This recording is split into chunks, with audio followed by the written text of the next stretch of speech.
What's up, Davis? Hi, I'm Clay and I represent an organization called Fight the New Drug. We were asked to make this video for you guys because basically our organization focuses on educating young people on the harmful effects of pornography. And we're passionate about it. We love it. And it all started about 4 years ago when, a few buddies of mine, we were all sitting in a room and we were kind of talking about how pornography had harmfully affected not only our friends but even some family members, and how it was just destroying lives all around us. And we thought, man, we gotta do something. And so we did, and here we are.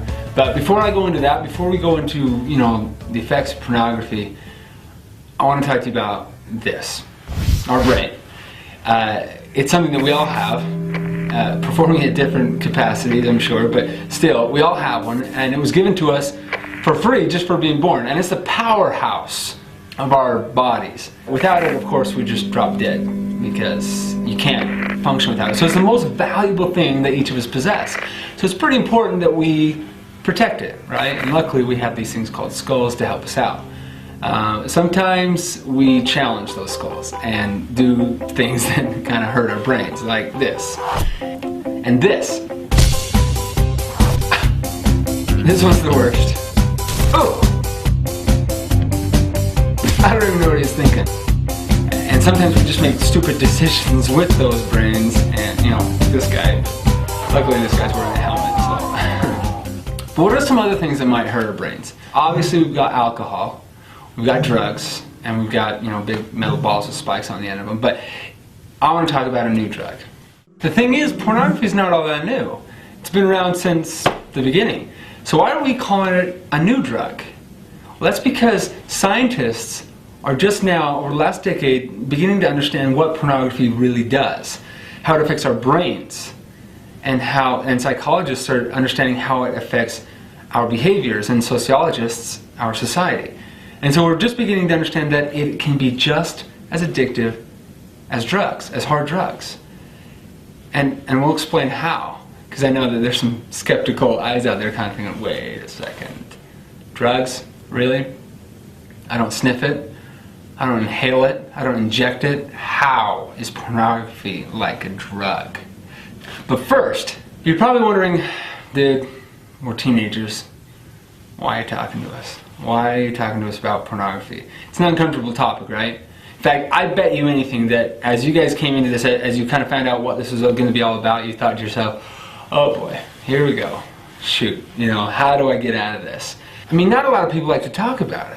But it's becoming more and more of an issue, and we got to deal with it. And here's why we're talking to you guys. The largest group of internet porn users is youth, ages 12 to 17. You guys. 90% of the people watching this video right now fit into that group. Do you know what the average age of exposure is for pornography? 11 years old. 11! And 9 out of 10 youth, ages 8 to 16, have seen it. So we know what it is. We know what it is. We're not here to define it. Get this. Every second, now, 30,000 people are viewing online pornography. And what was the largest group of internet porn users? 12 to 17. So you see how a lot of those are there. And girls, watching this right now, listen up. A lot of you tune out for topics like this. You can think, okay, it's a guy's issue. It's not my issue. Recent statistics show that 30% of addicts are women. That number has skyrocketed over the last decade, and it's growing. So current research is showing that pornography is a drug, and that it can lead to addiction. But some of you are looking out there going like, well, how? It doesn't make any sense. How? Again, I don't sniff it, I don't smoke it. Well, how? Let me show you. Pornography goes in through the eyes, in through the iris, and triggers a release of chemicals in your brain. Chemicals like dopamine, serotonin, epinephrine, oxytocin. Now this isn't a science class, but you may have heard of some of those. Now these are natural chemicals that your body produces. These chemicals are needed. When you do drugs, hard drugs, or look at pornographic material, your brain is overloaded with these chemicals. After you keep looking at porn, your brain gets used to those high amounts and builds up a tolerance. Those same images that once gave you a rush don't have the same effect anymore. In order to get that same rush, it not only takes more of it, but it also takes a more hardcore version of it. Your brain becomes dependent on that rush of chemicals and literally rewires itself to think that that's normal, and so you cannot function without it. That is addiction. The same process happens with cocaine and heroin. They can't stop. I can't tell you how many people have come up to us and told us their story about their addiction to pornography and how it led them to do things that they never thought they would do when they were your age. Things that sometimes even led them to prison. I have a relative who served a prison sentence because of something that he had done that stemmed from a pornography addiction that started when he was 8 years old. It destroyed his life.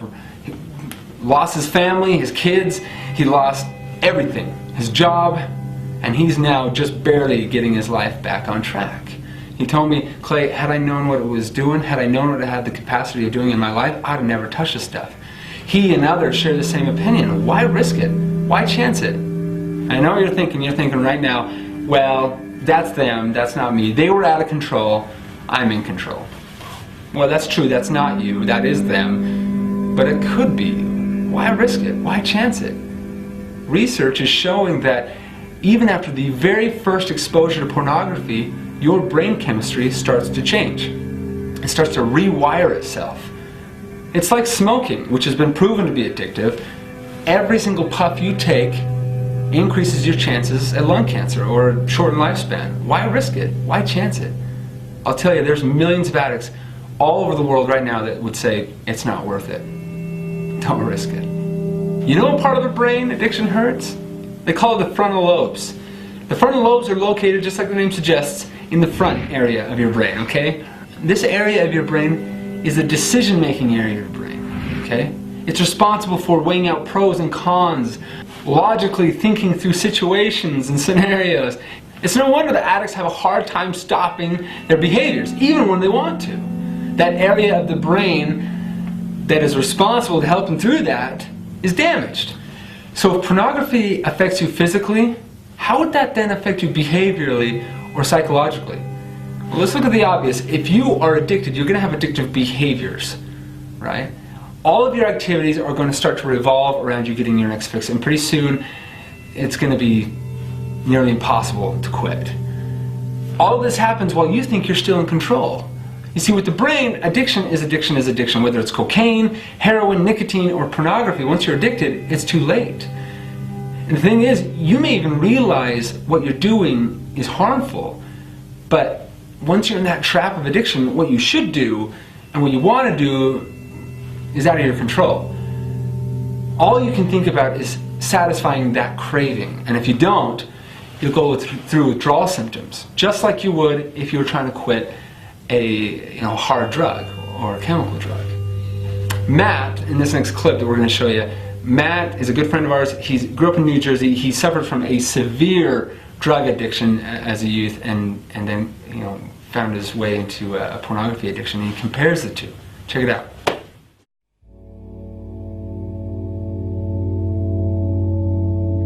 I got into music basically a lot of stuff that I felt I wanted to express, and for me a lot of it came from different ideas that I had, and I started putting them together, and I'm like, that's cool, I want to do something with that. I'd hear music that I liked, I was like, oh, it'd just be cooler if they did this instead, or it'd be cooler if they cut out that lyric, I didn't like that, and so I just started writing my own. And it's cool now because now I got this nice little studio. It's not a finished basement, but this painter's plastic works great because it kind of closes it in. It's cool and it's really therapeutic. If I have a crappy day, I can come down here and just jam out and scream, play the guitar, and it felt great afterwards. A lot of music that I've written has been just from my personal experiences, a lot of angst or frustration, and also some of the release and things. A lot of it's actually kind of worked more towards addiction, because I've struggled as an addict with drugs and these other things, and so a lot of the message and things that I was writing had to do specifically with addiction. I got into drugs basically, a lot of it was just kind of have fun, and I had this attitude that we only live life once, so I might as well experience everything I can, and so I did that. It started out, just trying out pot, and then moved over to other things like LSD and some of the harder stuff, and then just kind of this downward spiral, because the harder the stuff you do, the harder the come down is too, and then the crappier you feel, and then the more you want more of it, and it's just this, it just gets progressively worse. I totally went off where I just was trying to be high all the time, dropped out of school, was hanging out in this house of, very bad environment. Of course, my family and parents are concerned about me. Even my friends that are users were concerned about me, because I was, over the top with just wanting this escape, and eventually it just caught up to me, crushed me, and took me a while to pull out of it. So I got clean, and one of the things I found is, of course, the intrigue with, pornography is, the high and the natural high and the rush that you can get from images and seeing those things. Of course, I would have never considered pornography to be an addiction. But what I found is that as I would, look at more and indulge in that, a lot of the patterns that I was starting to have were similar to, addict patterns. It wasn't until after I got married and had that a lot of these things came together that I realized I was having a problem similar to the problem that I had with the drugs.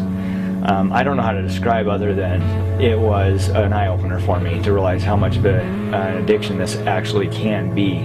The most difficult thing about it was, unlike drugs, I couldn't just detox. I couldn't just change my environment or friends or anything like that.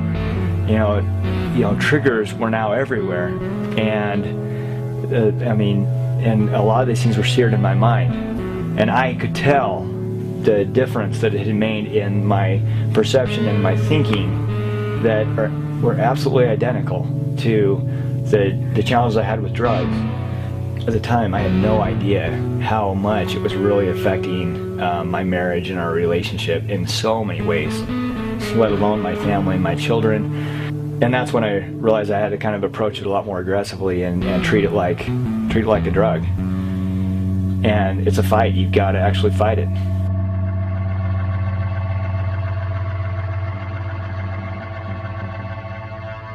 So after the interview, as I was packing up, I asked Matt, what was harder to quit, hard drugs or pornography? And without skipping a beat, he said pornography. And I was a little taken back. I was like, really? That was harder to quit than hard drugs? And he said, absolutely. It's a memory-based drug, so you can't get rid of those images. They're seared into your mind. And pornography is everywhere. You can't just walk away from it. It comes and finds you. Not only that, but it can actually cause feelings of worthlessness, hopelessness, and even depression. This is something that is affecting so many people, and that's just us. What does that then do to our society? Think about it. The more and more people become addicts, those behaviors are going to start to impact those around them, everything around them, and everyone around them. According to recent statistics, over 50% of all divorces include at least one member having an obsession with online pornography. That's awful. Pornography ruins marriages, families, and relationships. Now, some people think that pornography teaches you about sex. Well, this one actually makes a little bit of sense when you don't think about it too much, but basically that's like trying to study for a history exam on the Persian War by watching a movie about a bunch of Spartans. Are you going to learn something? Probably. But how much of that information is going to be historically accurate or useful in your test? Not much. Most of what pornography portrays about sex isn't healthy or realistic. It shows a lot of fetishes and behaviors that are socially unacceptable and in a lot of cases illegal. So it's not a good place for you to go for education on this subject. What do you think this is doing to our economy? Do you know that 70% of online pornography is viewed during office hours, during work hours? Now let's just take aside the fact that they should be working and not doing that, so the countless hours that's spent during that, yeah, that's an issue. But after having learned about how it affects our brains, do you think that they're more productive? There's also a link between pornography and sexual crime. Now, we're not saying that everybody who's addicted to pornography will commit sexual crime, but the likelihood sure goes up. Studies show that the likelihood goes up. So this is a lose, lose, lose. Physically, a lose. Behaviorally, a lose. And socially, a lose. Everybody that gets involved with it is a victim. Nobody benefits from this. Now, we had a chance to sit down with the man himself. Take a look. Hey, did you want to wear this? No, I don't want him to know who we are. Okay. So we're just gonna go in here. We're gonna ask him a few questions, see how it goes, and just take advantage of this opportunity.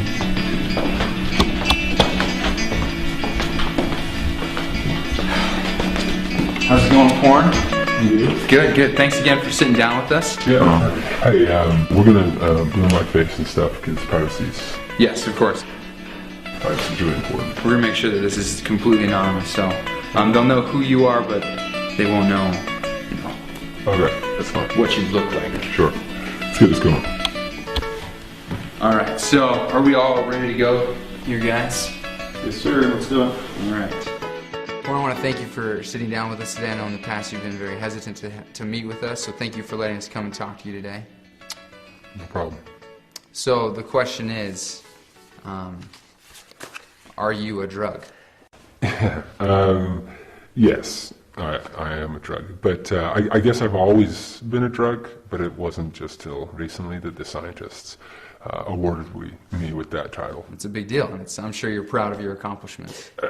I mean, I'm really happy with where I'm at and with that announcement. How have you become so successful? What's your secret? Well, I'm naturally addictive, so that definitely helps.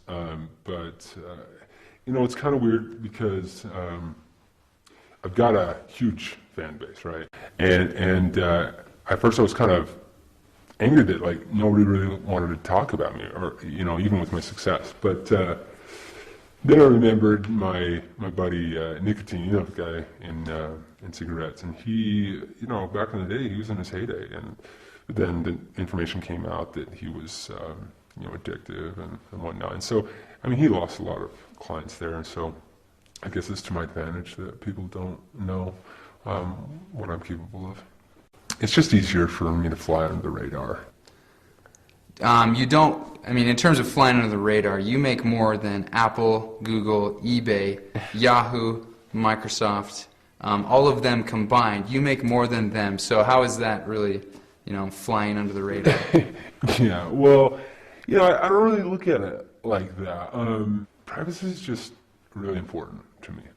So things are going really well, and they have been for quite a while, but when would you say that you got your big break? When did it all fall into place for you?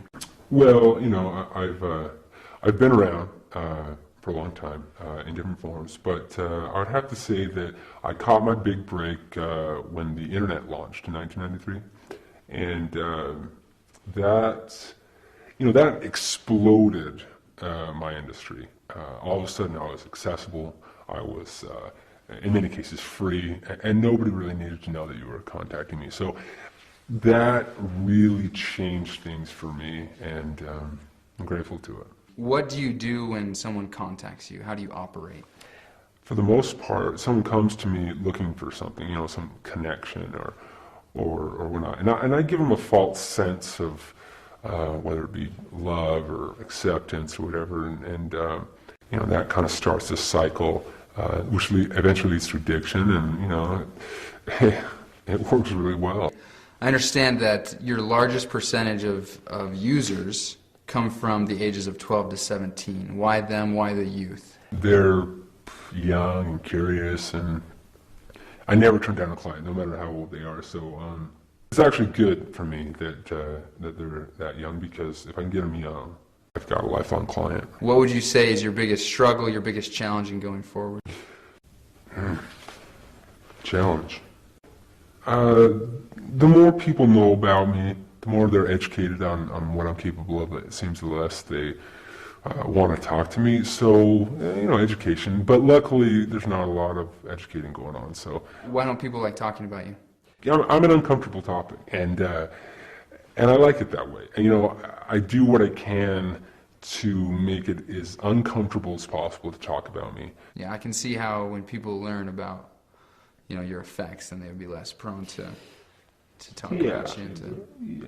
Very good. Well, once again, thank you for meeting with us. Thank you. And sitting down and answering our questions. So, no problem. Cheers. Are we good to go, guys? Yeah, I think we are. Cheers. One more time. Thank you so much. Yeah, no big deal. Hey, who's this going to be seen by again? I was told it was for fans. Just people who want to learn more about you. So, Okay. yeah, you're a big deal. People want to hear about you. Thanks, son. Thank you. See ya. All right, everybody. Thanks again. Great. That was. I can't believe he like sat down with us. I can't believe the things he said. You guys heard it. I really want to do another interview with him because we got to get more information. It's just incredible the things he told us. So.